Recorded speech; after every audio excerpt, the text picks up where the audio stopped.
अस्सलाम वालेकुम क्लास। कैसे हैं आप सब? अच्छा, आपका जो रह गया था, रीडिंग रह गई थी फर्स्ट चैप्टर की, ठीक है, उसे कंटिन्यू करते हैं। ये टॉपिक कुछ बच्चों को तो करवा दिया था, कुछ सेक्शंस ने कर लिया था, लेकिन जो रह गए हैं अब सब इकट्ठे चलेंगे। अच्छा, डिटेल रीडिंग जो सा वो आपने खुद ही करनी है, मैं आपको कंसेप्चुअली करवाऊंगा क्योंकि रीडिंग काफ़ी ज़्यादा है, तो इसलिए एडवांसमेंट इन पास्कल लाइन। जो है पास्कल लाइन में जो एडवांसमेंट हुई थी, जर्मन मैथमेटिशियन था D.W. लेटजिन।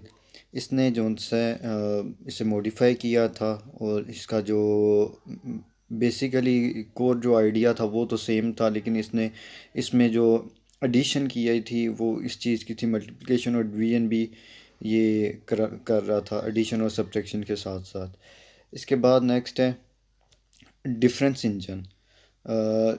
ये इंग्लिश मैथमेटिशियन था चार्ल्स बेजिज। इसने जो सा डिफरेंस इंजन बनाया था। इसका जो इसमें कंसेप्ट था, इसने इसे जो सा तीन चीज़ें इसमें इंट्रोड्यूस करवाई थी: arithmetic logic unit, control unit और मेमोरी यूनिट।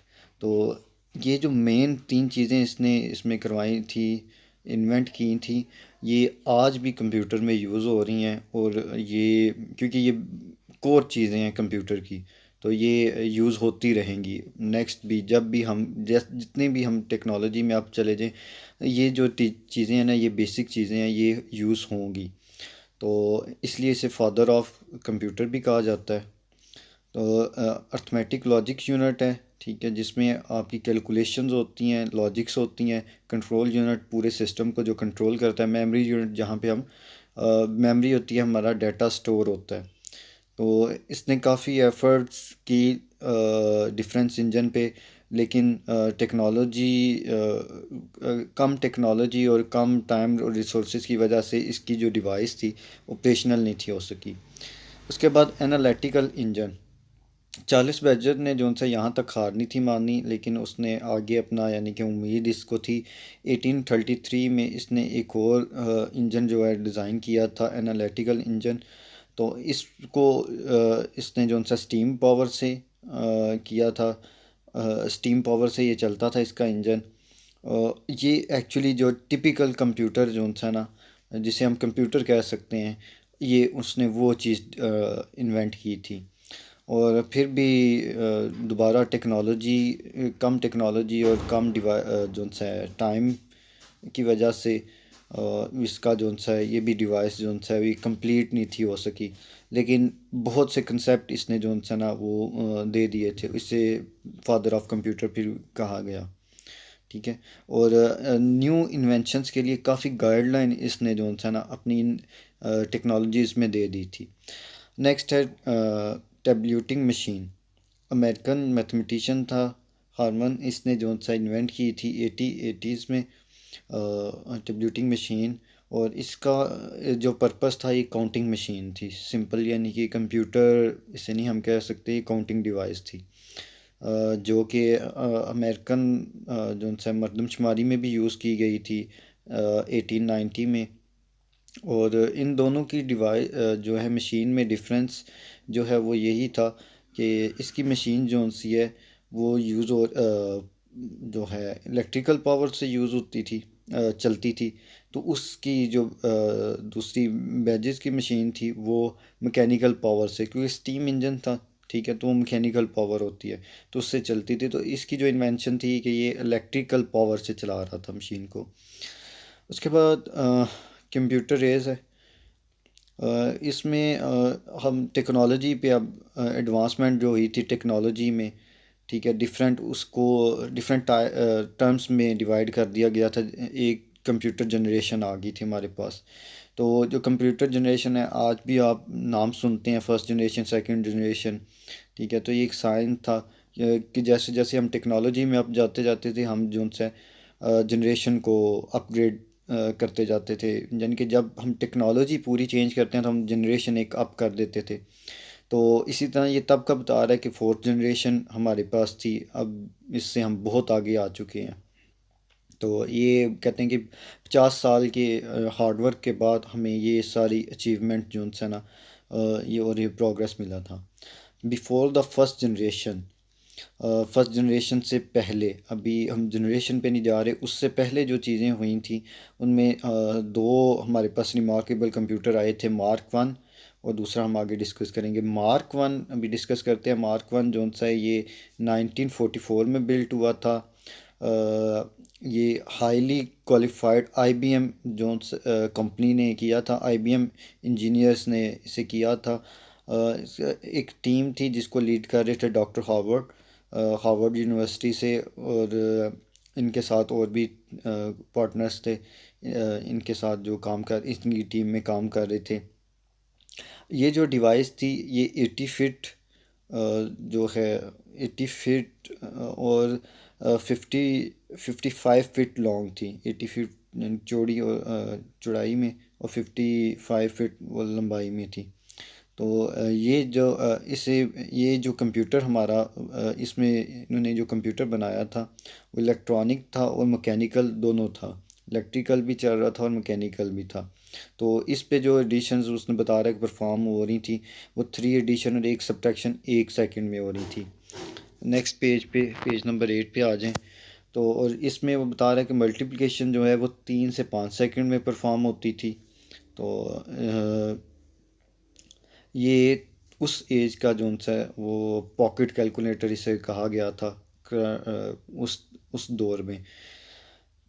इसके बाद आगे CNIAC, electronic numerical integrated and calculator. तो आपको एक बात मैं बताता हूँ कि कंप्यूटर का कंसेप्ट कैलकुलेटर से आया था। तो क्योंकि ज़रूरत कैलकुलेशंस की थी तब, कैलकुलेशन के लिए कोई डिवाइस चाहिए थी, तो वहाँ से आया था। तो जितने भी डिवाइसेस पहले इन्वेंट हुई थी तो वो एक कैलकुलेटर थी। ठीक है।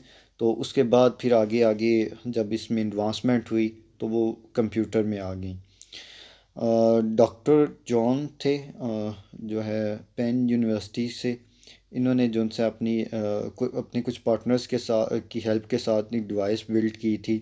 मार्क टू के बाद ये आई थी। तो ये बेसिकली अमेरिकन मिलिट्री की डिमांड पे बनाई गई थी वर्ल्ड वार 2 के लिए। लेकिन ये भी डिवाइस जो सा उन्होंने जो सा मिलिट्री ने क्या करना था, अपने मिसाइल्स की जो सा वो कैलकुलेशन के लिए यूज़ करनी थी। लेकिन ये भी डिवाइस जो है वो 2 महीने की मेहनत के बाद भी जो सा है वो ऑपरेशनल नहीं थी हो सकी, प्रॉपर ऑपरेशनल नहीं थी हो सकी। मार्क वन से फास्टर थी, लेकिन उस तरह से ये ऑपरेशनल जो है वो नहीं थी हो सकी। लेकिन इसमें ये एक चीज़ थी कि ये जो सा मार्क वन से कुछ ऑपरेशन जोन थे वो परफॉर्म कर रही थी, ज़्यादा स्पीड से परफॉर्म कर रही थी। मल्टीप्लिकेशन जो सा 1 सेकंड में परफॉर्म कर रही थी, 5 मल्टीप्लिकेशन 1 सेकंड में परफॉर्म कर रही थी। लेकिन जो उनको चीज़ चाहिए थी वो उस तरह से कंप्लीट नहीं थी हो सकी। और नेक्स्ट आ जाएं, नेक्स्ट पेज पे। अब फर्स्ट जनरेशन हमारे पास आ गया। फर्स्ट जनरेशन में ये 1951 से लेके 1958 तक चलती रही थी हमारी फर्स्ट जनरेशन। अब ये पहला कंप्यूटर हम इसे कह सकते हैं, डिजिटल कंप्यूटर ये बना था, जिसे हम यूनिवर्सल ऑटोमेटिक कंप्यूटर का नाम पहले दिया गया था। तो इसमें लार्ज जोन सा क्वांटिटी लार्ज क्वांटिटी का हम जोन सा काम कर सकते थे। This computer were produce in large quantities, और बहुत ज़्यादा बड़ी क्वांटिटी में ये डिवाइसेस कंप्यूटर जो सा ये प्रोड्यूस किए गए थे। और अमेरिकन मरदमशुमारी में जो 1951 में हुई थी इसमें भी यूज़ किए गए थे और 10 साल तक यूज़ होते रहे थे। IBM इंटरनेशनल बिजनेस मशीन्स ये एक कंपनी थी जो कि सबसे पहला कंप्यूटर इन्होंने ही इन्वेंट किया था 1953 में। इनने जो सा IBM 701 जो सा ये इन्वेंट किया था। और इसके जो सा 19 जो सा कंप्यूटर इन्होंने इनिशियली बनाए थे। और ये अब इसमें भी प्रॉब्लम जो ये आ रही थी कि ये कंप्यूटर एक तो बहुत बड़े थे, साइज़ में बहुत ज़्यादा बड़े थे, और उस तरह से बिज़नेस में इन्हें यूज़ नहीं था किया जा सकता क्योंकि स्पेस बहुत लेते थे, बहुत एक्सपेंसिव थे। तो कुछ और इनको चलाने के लिए भी हमें जो सा ऑपरेशनल जो है एक अच्छे ऑपरेटर की, स्किल्ड ऑपरेटर की ज़रूरत होती थी कि जो इसे ऑपरेशनल कर सके। नेक्स्ट पैराग्राफ में दिस कंप्यूटर वाला जो पैराग्राफ है कंसिस्ट ऑफ वैक्यूम ट्यूब, और इसका जो प्रॉब्लम था कि इसमें वैक्यूम ट्यूब यूज़ हो रही थी जो कि बहुत हीट प्रोड्यूस कर रही थी, और वो वैक्यूम ट्यूब जो सा बार बार जो सा वो ख़राब भी हो जाती थी, बंद हो जाती थी।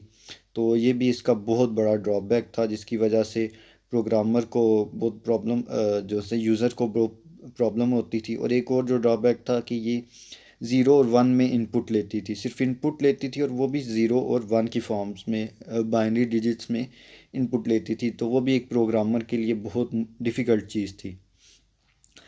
ये आपके सामने वैक्यूम ट्यूब है और ये हिस्टोरिकल पिक्चर है कंप्यूटर की।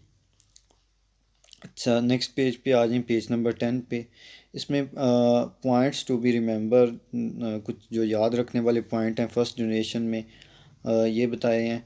पहला पॉइंट है कि वैक्यूम ट्यूब इसमें थे और कैलकुलेशन में बहुत ज़्यादा टाइम लेते थे।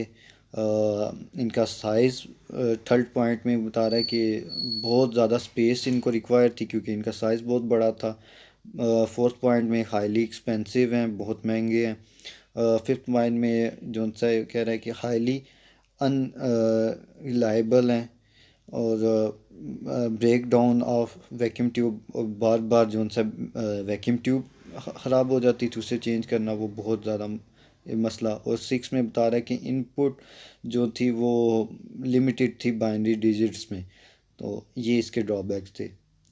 नेक्स्ट सेकंड जनरेशन कंप्यूटर हमारे पास, ये 1959 से लेके 1964 तक थे, और इसको आपने खुद स्टडी करना है, थारोली स्टडी करना है। तो नेक्स्ट लेसन में जो है इसको भी हम स्टडी करेंगे। आज तक का यहीं तक होगा, फर्स्ट जनरेशन के एंड तक। ठीक है, ओके, थैंक यू, अल्लाह हाफिज़।